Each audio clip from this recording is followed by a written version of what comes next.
Under his control. Part 11.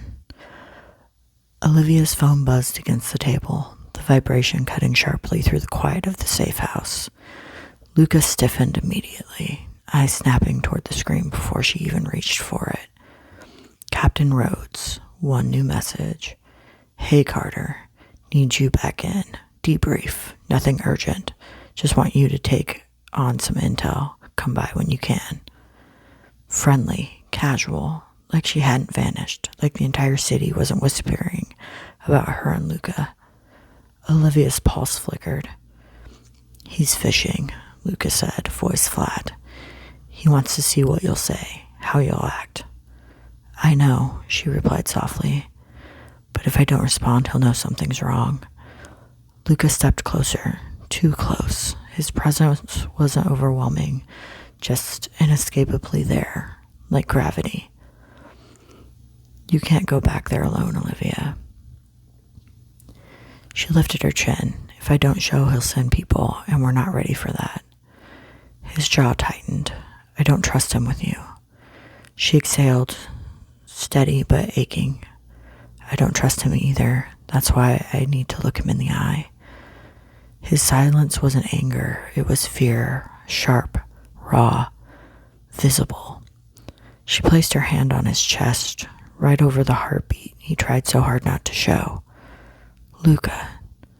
Just his name, but it broke something open between them. His hands came up, fingers sliding along her jaw, his forehead lowering to hers.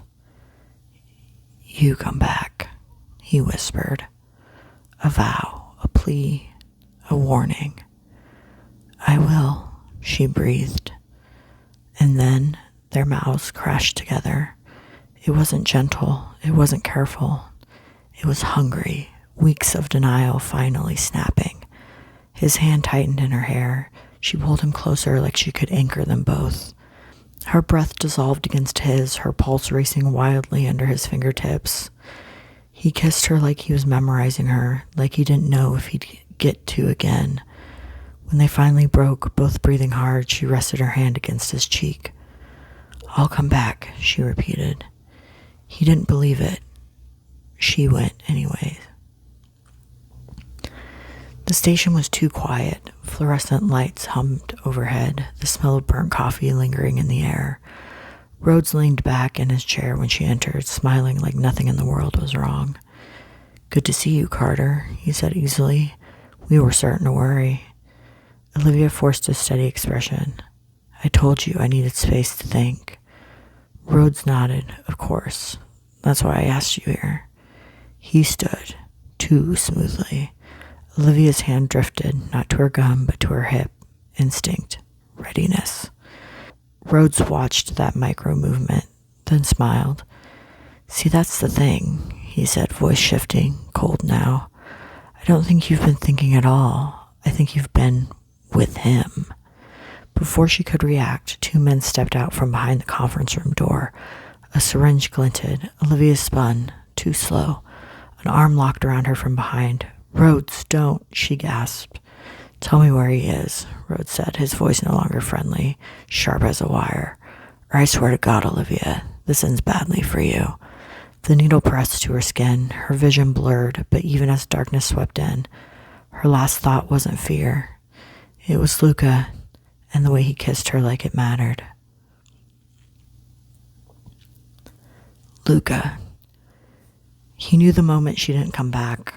Olivia said she would return. She wasn't careless. She didn't run. So when the clock hit the hour she should have been home and the safe house stayed silent, Luca's world snapped. The glass he was holding shattered in his hand, but he didn't feel the blood. His breathing wasn't steady. It wasn't controlled. It was raw.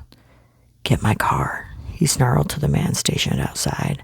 The city blurred around him as they sped through the streets. Every contact called, every loyal ear shaken for information. She went to Rhodes, Luca said, voice flat enough to slice steel. If he touched her. No one answered. No one needed to. He already knew. He had seen Rhodes smile, that knowing, quiet, calculating one. Now he saw the truth. Rhodes was the mole, and he had Olivia. Luca's chest ached, actually hurt. Not anger, not pride, something worse. Fear. Not fear for himself, never that. Fear for her. He gripped the dashboard so hard the leather tore beneath his fingers. Find her. The words came out as a threat, a promise, a prayer. And the city listened. For Luca Moriarty, in a fury, was not a rumor. He was a storm. Olivia. Her wrists burned, plastic cuffs bit into her skin. Her head felt heavy, drugged, but not enough to dull the reality. Rhodes paced before her, sleeves rolled up, a wolf wearing the uniform of a shepherd. You think I didn't notice? He hissed. The hesitation, the excuses, the way you looked when his file came up. Olivia forced her jaw tight. She would not break. She'd survived worse than betrayal. I'm not telling you anything, she said. Rhodes leaned in, eyes cold and unfamiliar.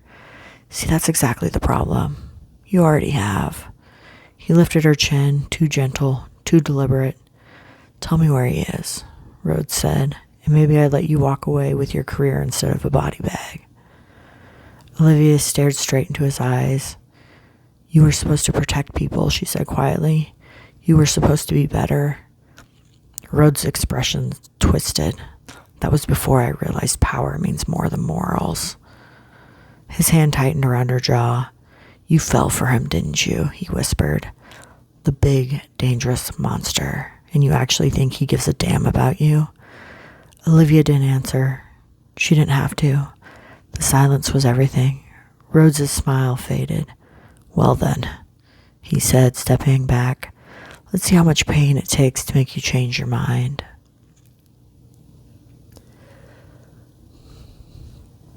Luca. The phone rang. Boss, we have a lead. Rhodes took her to an abandoned training facility on the industrial pier. Luca didn't wait to hear more. Drive. The engine roared. His heart did too. He could feel her fear like it was wired into his blood. Over and over, one thought beat in his chest. Hold on. I'm coming. Don't let go. Olivia. She heard footsteps. Heavy, purposeful. Not Rhodes, someone else. Her breath caught. Please, please. The door slammed open and everything exploded. Luca. The car barely stopped before Luca was out of it, boots hitting gravel as he sprinted toward the abandoned training facility.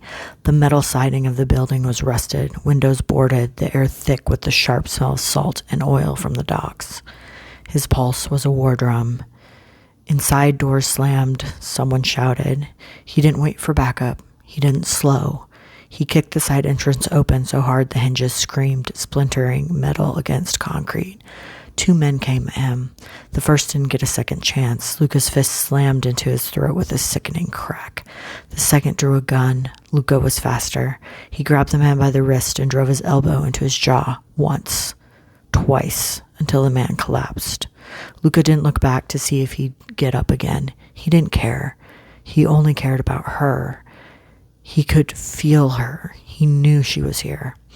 Olivia! He shouted down the corridor, voice raw, breaking, furious. Olivia, answer me. Nothing. His vision went white at the edges. He kicked open the next door. Olivia. She was slumped in the chair now, wrists rubbed raw and burning, her head pounding. Rhodes placed in front of her like a man unraveling, his calm slipping into something uglier. You don't get it, he snapped, pointing at her.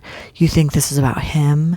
This is about control, power. He has it. I want it. And you? He leaned down, eyes level with hers. You threw away your future for a fantasy. Olivia didn't speak. She didn't have to. The next moment erupted like thunder. Bang.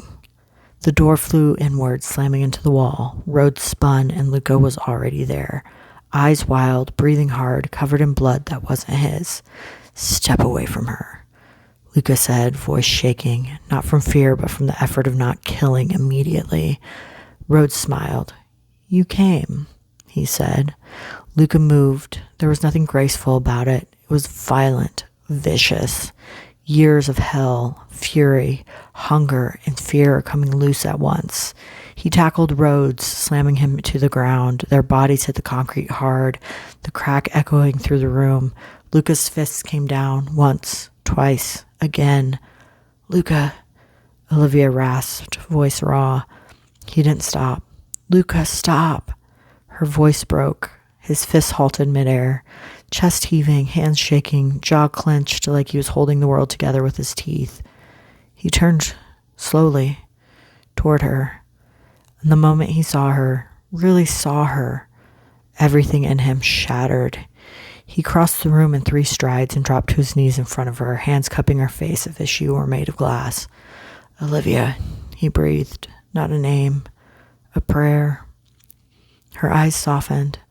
I told you I'd come back. His forehead pressed to hers, breath trembling. You scared the hell out of me. I know. His hand slid down, fingers shaking as he freed her wrists, rubbing gently at the angry marks there. You're safe now, he murmured. But her fingers curled into the front of his shirt. No, she whispered. We're safe together.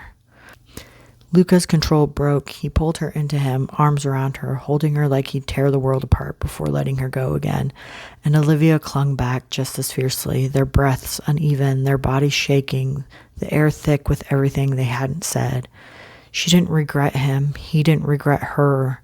There would be consequences. There would be fallout. But in the moment, as she held him, it didn't matter. They had each other, and they were done running.